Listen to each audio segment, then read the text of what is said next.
এটা খুব অদ্ভুত। একদল তারা যাচ্ছেন যারা সংসারের থেকে সংসারের মধ্যে সবকিছু করবেন, আবার আর এক দল তারা সম্পূর্ণ ত্যাগ করে তারা ঠিক উল্টো পথে যাচ্ছেন। দুজনকে মেলালেন কি করে ঠাকুর? এটা কিন্তু বহু কাল আগে উপনিষদে যদি আমরা দেখি, ঈশোপনিষদে একেবারে প্রথম এবং দ্বিতীয় শ্লোক দুটি এই একই কথা বলছে। ঈশাবশ্যমিদম সর্বম যৎ কিঞ্চ জগত্যাম জগৎ তেন তক্তেন ভঞ্জিতা মা গৃধা কস্যচিৎ ধনম। কার ধন কি আছে? সুতরাং তুমি সব কিছুকে ঈশ্বর দিয়ে আবৃত করো, সেই চৈতন্যে আবৃত হয়ে রয়েছে, এই ভাবটা নিয়ে তারপরে তুমি জীবন। তারপরেই বলছেন, আচ্ছা যদি তুমি বাঁচতে চাও জগতে, এমনভাবে বাঁচো যাতে তুমি তোমার কাজটা মধ্যে দিয়ে জীবনটা সম্পূর্ণভাবে সুগঠিতভাবে ঈশ্বরের দিকেই যেতে পারো, ঈশ্বর লাভ করতে পারো। সেটা কিরকম? তখন কর্মযোগের কথা বলা হলো, সমস্ত কর্ম করো, কিন্তু কর্মের সেই ভোগটি নিও না। খুব সুন্দর করে, কারণ কর্ম ছাড়া থাকা অসম্ভব। কর্ম ছাড়া কে থাকতে পারে? কর্ম ছাড়া কেউ থাকতে পারে না। আমরা বলি বটে যে কর্ম করব না, রিটায়ারমেন্ট নেব। অনেক লোক তারা রিটায়ারমেন্ট নিয়ে তারা কর্ম করে না বটে, কিন্তু অন্যদের কাজ বাড়িয়ে দেয়। ওই ঘুরে ঘুরে বেড়াচ্ছে, এর বাড়ি যাচ্ছে, ওর বাড়ি যাচ্ছে, কী গো কেমন আছো, এই রে যা আবার এসছে। এখন এইরকমভাবে সমস্ত সময় ওই হতে থাকে। তারা অন্যদের কাজ বাড়িয়ে দিচ্ছেন, নিজেরাও খুব একটা শান্তি পান না। কিন্তু আমাদের যে দৈনন্দিন কর্ম যা রুটিনের মধ্যে রয়েছে সব করে চলেছি, কিন্তু তার থেকে মনটাকে বিচ্ছিন্ন করে নিয়েছে। এটা খুব অদ্ভুত ধরনের একটা সুন্দর সিস্টেম। সেইটি ঠাকুর আবার ইন্ট্রোডিউস করলেন। তিনি ত্যাগীশ্বর, ত্যাগীদের মধ্যে ঈশ্বর তিনি। আবার তিনি সংসার করছেন মাকে নিয়ে, তিনি শ্রী শ্রী মা রয়েছেন, সংসার করছেন, সব আত্মীয় স্বজনের কাছে যাচ্ছেন, সবার খবর নিচ্ছেন। এই যে শ্রীরামকৃষ্ণ, তিনি সবার শ্রীরামকৃষ্ণ। তো এই শ্রীরামকৃষ্ণের কাছে একদল ব্যবসায়ী এসেছেন কলকাতা থেকে, মারোয়াড়ি, তারা সব এসেছেন দেখা করতে।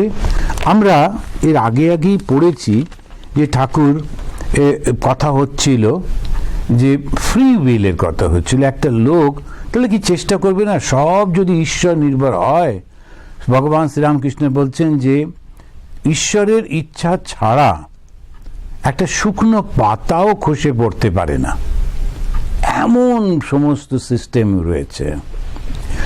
তাহলে সত্যি তো বারবার প্রশ্ন তখন হয়, তাহলে আমি কেন করতে যাব? অবশ্যই করতে হবে না, যদি আমি ঈশ্বরকে পরিপূর্ণভাবে নির্ভর করি। একেবারে ছোট্ট কোলের বাচ্চা যে 3-4 মাসের, সে নিজে কিচ্ছু করে না, মাই সব করিয়ে দিচ্ছেন, বাবাই সব করিয়ে দিচ্ছেন।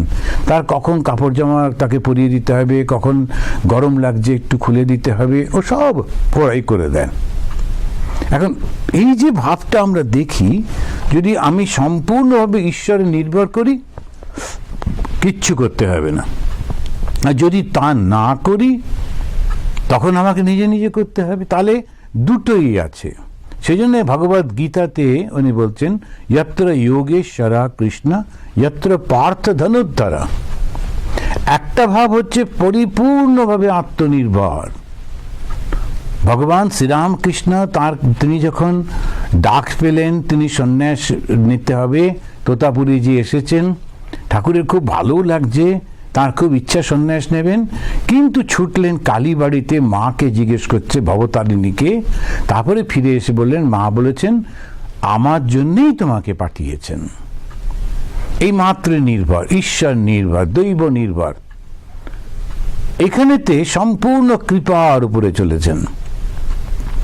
আবার যখন আমরা নিজেরা চেষ্টা করছি, ভগবান শ্রীরামকৃষ্ণের উদাহরণ দিয়ে যদি বলা যায়, তিনি প্রাণপণ চেষ্টা করছেন সেই মাকে দর্শন পাওয়ার জন্যে, কিন্তু সেই দর্শন পাচ্ছেন না। তখন তিনি ওই দক্ষিণেশ্বরে একটা টাঙানো যে খাঁড়া ছিল, সেইটি নিয়ে মার কাছে বলছেন, আমার গলাতে আমি গলা কেটে তোমার চরণে দিয়ে দেবো, মুহূর্তের মধ্যে যদি তুমি দেখা না দাও। নিজে প্রচেষ্টা করছেন, তাহলে প্রচেষ্টাও রয়েছে, আবার ঈশ্বরের কৃপাও রয়েছে, এই দুটোই একসঙ্গে চলে। এটা আমরা আগের দিন আলোচনা করেছি। তো আজকে আমরা এখানে দেখছি যে একদল ভক্ত, মারোয়ারি ভক্ত এসছে। তখন শ্রীরামকৃষ্ণ মারোয়ারি ভক্তদের প্রতি, দেখো আমি আর আমার এ দুটি অজ্ঞান, হে ঈশ্বর তুমি কর্তা, আর তোমার এই সব এর নাম জ্ঞান, আমার কেমন করে বলবে, এইভাবে তিনি বোঝাচ্ছেন। এখন ব্যবসায়ী লোক ব্যবসা করে, নানান রকম কিছু করতে হয়, সুতরাং ঠাকুর বলছেন তুমি যদি আমার আমার করে করো তখন কিন্তু বন্ধন। এখন যে বুঝলো কথাটা তার কাছে ঠিক আছে, আর যদি সে না বোঝে আরো বন্ধন, আরো বন্ধনের মধ্যে গিয়ে কত কত জন্মের পরে, তবে জ্ঞান তো সবার হবে, কিন্তু এই ধাক্কা খেতে খেতে খেতে খেতে তারপরে তো একটা সে পাথর সে ভেঙে গেল, ছোট ছোট নুড়ি হলো, নুড়িগুলো গড়াতে গড়াতে এখানে ধাক্কা খাচ্ছে, ওখানে ধাক্কা খাচ্ছে, করে করে করে করে বালি হয়ে গেল, বালি থেকে ধীরে ধীরে মিশে গেল সব কিছুর মধ্যে, শেষে সে সমুদ্রে গিয়ে মিশতে পারছে। এখন মিশতে তো হচ্ছেই, সমুদ্রে সবাই মিশবো, কিন্তু ওই কতদিন যে জন্ম মৃত্যু জরা ব্যাধি এই চক্রের মধ্যে চলতে হবে কে জানে। তো এটা থেকে যে মুক্তি চায় তার জন্যে বলা হচ্ছে যে এই কথাগুলি কেমন করে করব। এখন এই মুহূর্তে আমি ব্যবসা করি, ব্যবসা করতে গেলে নানান কথা বলতে তো হয়ই, তা না হলে ব্যবসা হয় না। সেজন্য ব্যবসায়ীদের ব্যাপারটাই হচ্ছে ধীর সুন্দর করে মিষ্টি কথা। কোনো ব্যবসায়ী যদি সবসময় সে হাতা গোটাচ্ছে, রেগে মেগে রয়েছে, ওর কাছে কে জিনিস কিনতে যাবে? কেউ কি যাবে? ব্যবসায়ীরা ভীষণ মিষ্টিভাষী হয়, সুন্দর করে কথা বলে। আচ্ছা, এখন আমার একটা জিনিস রয়েছে যেটা একটু তুবড়ে গেছে, বিক্রি তো করতে হবে, এটার জন্য তো আমার ইনভেস্ট হয়ে গিয়েছে, এবার একটু বানিয়ে টানিয়ে বলতেই হবে কথা। তো ব্যবসা মানেই সেই রকম। সুতরাং যারাই ব্যবসার মধ্যে থাকেন তাদের ওইগুলো হয়, সুতরাং তাদের খুবই সাবধানে থাকতে হয়। আর এই মারোয়ারি ব্যবসাদার এরা সব এসেছেন। তো আমার সে মনে আছে একটি ছেলে, তাকে একজন চাকরি করতে পাঠিয়েছিলাম একজনের কাছে, বলেছিলাম খুব ভালো ছেলে, ওকে চাকরি দিন। এখন তিনি তো ম্যানেজার, তো একটা জিনিস খুব পড়ে গেছে, সেটা পাওয়া যাচ্ছে না বাজারে। তা আমাদের দেশে যেমন হয় এমনি ব্যবসাতে ক্ষেত্রে যে হয়, একটু দামটা বাড়িয়ে দিয়েছে। দিয়ে ও যখন ক্রেতা এসেছে তখন বলছে যে আগে তো এখন পাওয়া যাবে না, খুব এখন রেয়ার হয়ে গেছে। যাকে আপনি যখন বলছেন আপনি পুরনো লোক, যেমন ব্যবসায়ীরা বলে যে সবাইকেই বলে যে আপনি আমার পুরনো লোক, কতদিনে চেনা, আপনাকে আর কি বলবো, আপনার জন্য না করে পারা যায় না, এরকম করে বলছে। তো যাক যদি বলেন তাহলে খুবই কম আছে, তো দামটা একটু বেশি পড়ে যাচ্ছে। এখন যাকে আমি চাকরি করতে পাঠিয়েছিলাম ও তো আশ্রমে থাকতো, আর সর্বদা সত্য বলি ভীষণ শিখেছে। গিয়ে ও যেই উনি বলেছেন ম্যানেজারের পেছনেই দাঁড়িয়েছিল, বলছে না স্যার এটা তো অনেক স্টক আছে, এটা কোনো অসুবিধা হবে না। তো ম্যানেজার বলছে ও আচ্ছা আচ্ছা, অনেক স্টক আছে, তাহলে ঠিক আছে।